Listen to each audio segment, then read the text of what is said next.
నమస్తే. ఆంధ్రప్రదేశ్లో కీలకమైనటువంటి జిల్లా వైఎస్ఆర్ కడప జిల్లా. ఆ కడప జిల్లాలో ఒక మేడం రెడ్ హ్యాండెడ్గా ఏసీబీకి దొరికిపోయారు. మనం స్క్రీన్ మీద చూస్తున్న ఆవిడ పేరు ప్రమీల.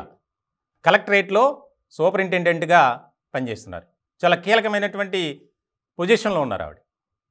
దానికి సంబంధించి ఒక వ్యవహారంలో 1,50,000 లంచం డిమాండ్ చేశారు.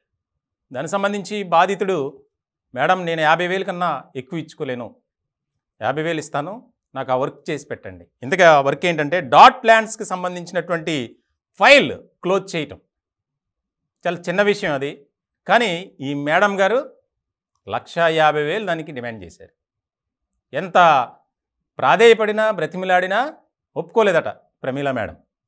సో ఇలాంటి సందర్భంలో బాధితుడు ఇక విసిగిపోయి ఏసీబీని ఆశ్రయించాడు.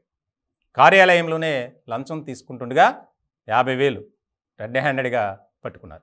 దానికి సంబంధించి ఆసక్తికరమైనటువంటి చర్చ జరుగుతుంది. గతంలో ప్రమీల అనే మేడంపై ఎన్నో రకాల ఆరోపణలు వచ్చాయి. అయినా కూడా ఎక్కడ ఏ అంశం కూడా బయటికి రాకుండా చూశారు. ఒక పార్టీకి సంబంధించినటువంటి నాయకులు ఆవిడికి అండదండలుగా ఉండటం వల్లే అలాంటివి ఏమీ బయటికి రాలేదు అనేది చాలా కీలకమైనటువంటి పరిణామంగా మారింది.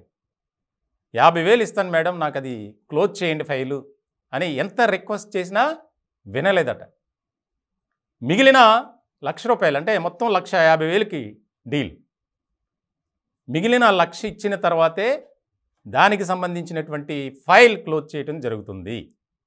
ఈ విషయం ఎక్కడైనా చెబితే తీవ్రమైనటువంటి పరిణామాలు ఉంటాయి అని కూడా హెచ్చరించారట.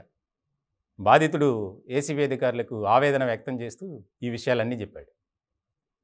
మేడం, ఈ 50,000 కూడా నేను అప్పు చేసి ఇంట్రెస్ట్కి తీసుకొచ్చా, ఇది చూసి క్లోజ్ చేయండి, తర్వాత నాకు డబ్బులు ఉన్నప్పుడు నేను ఇస్తానని. అయినా కూడా వినలేదట.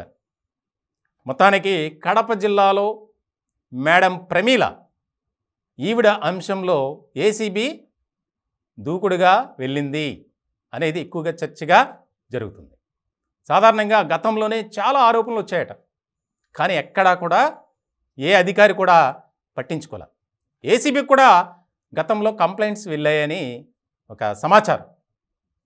ఎందుకంటే మొత్తానికి ఒక అధికార పార్టీకి సంబంధించినటువంటి నేతలు ఆమె వెనుకున్నారు. అలాగే అందులోనూ కడప జిల్లా పాలిటిక్స్ కానీ ఇలాంటి వ్యవహారాలు వేరుగా ఉంటాయి.